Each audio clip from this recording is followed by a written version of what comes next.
In 1999, I was a 20-year-old airman stationed at a base near Area 51 in Nevada. My days were filled with the disciplined routine of military life, but my weekends were often spent at local gentlemen's clubs, seeking a distraction from the intensity of my job. It was during one of these nights that I met her, the most captivating woman I had ever seen. Her name was Jasmine, and she had a background that was as striking as her beauty. Raised in a tumultuous household, she had faced her share of hardships from a young age. By the time she reached adulthood, Jasmine was a single mother to 2 young children, each with a different father. The chaos of her life had driven her to exotic dancing as a means to provide for her family. But when her son's father discovered her new place of employment, he was removed from her home and sent to live with his dad. And although she was often surrounded by a world of glitz and allure, her eyes revealed a deeper longing for stability and love. I found myself returning to the club night after night, drawn not just to her beauty, but to the warmth she exuded amid her chaotic existence. I was well aware of her shortcomings, her unpredictable lifestyle, the numerous challenges she faced as a mother, but something about her spirit made me overlook them. She had an infectious laugh and a genuine heart, and in those fleeting moments between her performances, we shared a connection that felt real. Our fling began innocently enough. After a few nights of flirting and shared stories, we found ourselves in a whirlwind romance.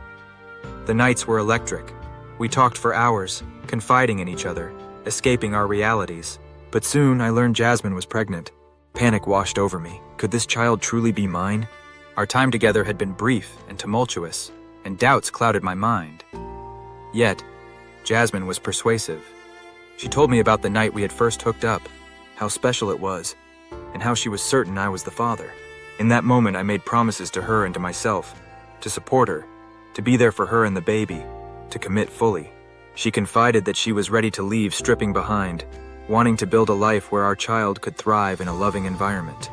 As the days turned into weeks, I found myself caught between hope and fear, dreaming of a future I never expected. Jasmine's determination ignited a sense of purpose within me, and I envisioned us starting a family together, breaking free from her tumultuous pasts. Our story was just beginning, a chaotic tapestry woven from unlikely threads of love and uncertainty. But in that moment, it felt like we were on the verge of something beautiful. After months of navigating the uncertainties of our relationship, I decided to propose to Jasmine. It was a crisp autumn evening in 2000, and under a canopy of stars, I asked her to marry me. I promised to love and support her and our child, eager to create a stable family amidst the chaos of our lives. She said yes, tears of joy in her eyes, and we began planning a small wedding, filled with hope and excitement. Life as a married couple was a blend of challenges and triumphs.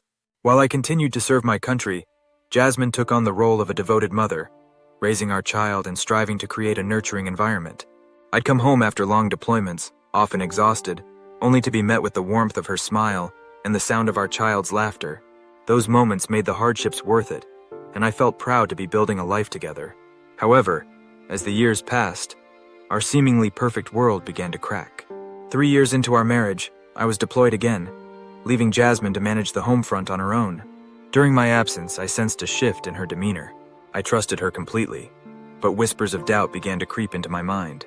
It wasn't long before I discovered the painful truth. Jasmine had started an affair. The betrayal hit me like a freight train, shaking the foundation of everything we had built. When I returned home, Jasmine broke the news that she wanted a divorce.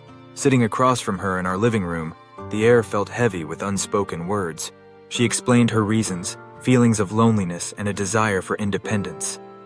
My heart sank as I listened, trying to comprehend how we had arrived at this point. The divorce process was a tumultuous journey, filled with court dates and emotional turmoil. Jasmine sought a significant amount in alimony and child support, arguing that I was responsible for her financial stability. The court awarded her a substantial sum, leaving me feeling both defeated and devastated. I had committed to her and our family wholeheartedly, yet it felt as though everything I had fought for was slipping away. The judge granted Jasmine a considerable amount, alongside monthly child support payments that would stretch my finances thin. I felt like a stranger in my own life, grappling with the consequences of decisions I hadn't anticipated. The woman I had once envisioned a future with was now someone I was fighting against in court, and the weight of it all was suffocating. As I walked away from the courthouse, the reality of my situation settled in. I had to rebuild my life from the ashes of a dream that had crumbled, and while the path ahead was uncertain, I vowed to remain a constant presence for our child. Despite the chaos, my commitment as a father would never waver, and I held on to the hope that, in time, I could heal and find a way to move forward. In the months following our divorce, I faced an unexpected financial crisis when my home was severely damaged by a fire. A faulty electrical issue ignited a blaze that destroyed much of my belongings and rendered the house uninhabitable. The aftermath was chaotic. I had to find temporary housing, replace essential items, and deal with the insurance company, which was a slow and frustrating process. Amidst all this, my ability to keep up with my child support payments quickly deteriorated. Jasmine, feeling justified in her frustration, took immediate action in court to enforce the child support order. She filed a motion, citing my missed payments and pushing for enforcement measures. My intent had always been to catch up on what I owed, but the combination of housing costs and unexpected expenses made it nearly impossible. Jasmine portrayed me as a father neglecting his responsibilities, adding to my sense of despair. In the military, failing to pay child support is taken very seriously. It's seen not only as a personal failure, but also as a breach of duty. The repercussions can be severe, including wage garnishment and disciplinary action. I knew the stakes were high, but I never anticipated how rapidly my situation could spiral out of control. During a particularly tense court hearing, Jasmine's attorney presented a strong case against me, detailing my missed payments and emphasizing my inability to comply with the court order.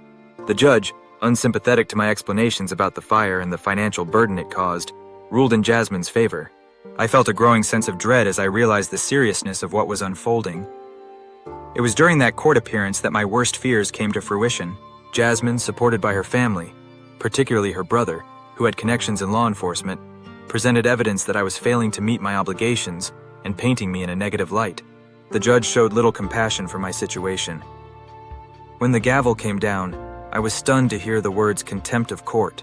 I was sentenced to serve time for my failure to meet child support obligations. The reality of being incarcerated felt surreal. I had devoted my life to serving my country, yet now I was facing the consequences of a personal disaster that spiraled out of control. The thought of being away from my child, of missing those precious moments, was unbearable. This experience was a harsh wake-up call, forcing me to confront the ramifications of my circumstances and my choices. While I had always intended to be a responsible father, the weight of my situation threatened to strip me of that identity entirely. I vowed that once I was released, I would do everything in my power to regain control of my life and fulfill my responsibilities, no matter how daunting the path ahead seemed. The time I spent in jail had a devastating effect on my Air Force career. When I was released, I found myself facing immediate consequences. The military viewed my incarceration as a serious breach of conduct, and as my contract renewal approached, it became clear that my options were limited. I was ineligible for promotion and faced demotion, ultimately leading to an honorable discharge that felt anything but honorable. I watched as the career I had dedicated myself to crumbled, leaving me uncertain about my future. Transitioning to civilian life was a struggle. I spent weeks searching for a job, knowing I had to regain my footing. Eventually, I secured a position at a local security firm, but it came with a significant pay cut compared to my previous salary in the Air Force. The financial strain was palpable, and while I was grateful to be working again, it was challenging to keep up with my child support obligations. I worked hard, picking up extra hours whenever I could, and slowly but surely, I managed to get current on my payments. It was a relief, but the sacrifices I had to make weighed heavily on me. Once I stabilized my finances and my visitation rights resumed, I found myself caught in a constant tug-of-war with Jasmine. Every time I made plans to see my daughter, it felt like she found a way to thwart them. Whether it was scheduling conflicts or outright refusals, it became increasingly clear that Jasmine was using our daughter as a pawn, and it was infuriating. One night, after yet another frustrating exchange, I'd had enough. I called Jasmine, demanding to see my daughter. My voice was steady, but inside I was seething. I could tell she was intoxicated. Her words were slurred, and there was an edge of defiance in her tone. She tried to brush me off, but I insisted, determined to make it clear that I wanted to be an active part of my daughter's life. After our conversation ended, Jasmine didn't realize that she had forgotten to hang up the phone. I could hear her in the background, and my heart sank as I listened to her drunkenly tell the man she was with that my daughter probably wasn't even mine. Those words pierced through me like a knife, igniting a fury I had never experienced before. The betrayal of her casual dismissal of our child's paternity, especially after everything I had fought for, was utterly infuriating. In that moment, the weight of my situation became overwhelming. I had devoted myself to being a father, pouring love and care into a relationship that she seemed to treat with such callousness. The hurt morphed into anger, and I realized how deep the scars from her betrayal ran. It was one thing to face the legal and emotional battles, but hearing her speak so dismissively about our daughter shattered any remaining trust I had in her. I hung up the phone, trembling with rage and disbelief. It felt as if the walls were closing in around me. I had fought tirelessly to be a part of my daughter's life, yet Jasmine's behavior made it increasingly clear that she was unwilling to meet me halfway. The struggle for my rights as a father continued, but now it was entwined with the pain of knowing that my daughter might not even be mine. It was a feeling that nagged at me, eroding the joy I felt during our time together. As these doubts grew, I felt a pressing need for clarity. I couldn't ignore the thought that I might not be her biological father. The uncertainty gnawed at me until I made the decision to pursue a DNA test, one I would arrange secretly, without telling Jasmine. When the results finally came back, my world shattered. The test confirmed my worst fears. I was not her biological father. A wave of anger and betrayal washed over me, consuming my thoughts. I felt rage toward Jasmine for the deception that had turned my life upside down. The realization that my entire existence, my career, and role as a father had been built on a lie was unbearable. The sense of violation was profound. I had devoted myself to only two things: the Air Force and my daughter, sacrificing and fighting to be the best man I could be, only to learn that my demise had been founded on paternity fraud. The anger coursed through me, and I struggled to comprehend how I had been so blind. Jasmine's betrayal shattered the trust I had placed in her, and left me grappling with a future I hadn't anticipated. In the aftermath, I knew I had to confront this truth. I resolved to find a way to navigate this new reality, even as the emotions churned within me. Though the path ahead was unclear, I was determined to reclaim my life and meet Jasmine head-on. Despite discovering my daughter wasn't biologically mine, I was forced to continue paying child support. The court system viewed my situation through a narrow lens, and Jasmine was incredulous when I shared the test results. She couldn't believe I would question my role as a father, arguing that the bond we had formed over the years was what truly mattered. But my emotional turmoil didn't matter to the court. They required me to continue my payments until we could go through their program to formally address the paternity issue. The judge made it clear that my at-home DNA test meant nothing in the eyes of the law. Since I was married to Jasmine at the time of her birth and had signed the birth certificate, I was legally recognized as her father. It felt deeply unjust, knowing I was trapped in a system that prioritized legal definitions over personal truths. The court mandated that we go through a lengthy process, which would involve additional hearings and assessments before they would consider altering my obligations. It took nearly 3 agonizing years to finally get off child support. Throughout that time, I filed multiple motions, each met with delays and bureaucratic hurdles. The financial strain was overwhelming. I spent thousands on attorney fees, trying to navigate a system that seemed determined to uphold the status quo. Each hearing was a reminder of my frustration, and each denial felt like a personal defeat. Despite my persistence, Jasmine was never charged with paternity fraud. The courts turned a blind eye to my claims, and I felt powerless to fight back. The system seemed designed to protect her, even after the truth had been revealed. I never received a refund for the payments I had made during those years, nor did I ever get an apology from Jasmine for the deception. It was as if my pain was inconsequential in the eyes of the law, and the betrayal I felt only deepened. As I moved forward, the experience left scars that shaped my view of relationships and trust.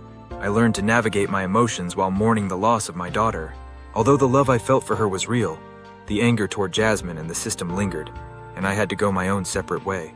I resolved to use my experience as a cautionary tale, sharing my story with others to raise awareness about the complexities and consequences of paternity fraud.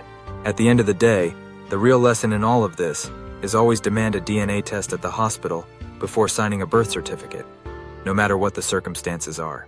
As for myself, I will forever regret not demanding one.